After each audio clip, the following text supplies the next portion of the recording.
بسم اللہ الرحمن الرحیم۔ کن شرطوں کے پورا ہونے سے اعتکاف صحیح ہوتا ہے؟ واجب اور مسنون اعتکاف کے صحیح ہونے کے شرائط۔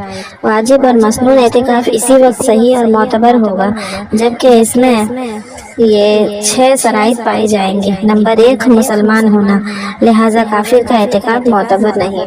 نمبر 2، عاقل و بالغ ہونا، لہذا پاگل اور بچے کا اعتکاف معتبر نہیں۔ نمبر 3، نیت ہونا، لہذا بلا نیت مسجد میں ٹھہرنا اعتکاف نہیں کہلائے گا۔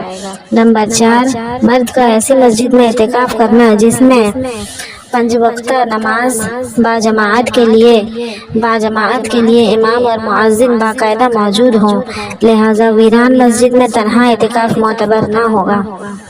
نمبر 5، معتکف کا روزہ دار ہونا، لہذا بغیر روزہ کے واجب اور مسنون اعتکاف معتبر نہ سمجھا جائے گا۔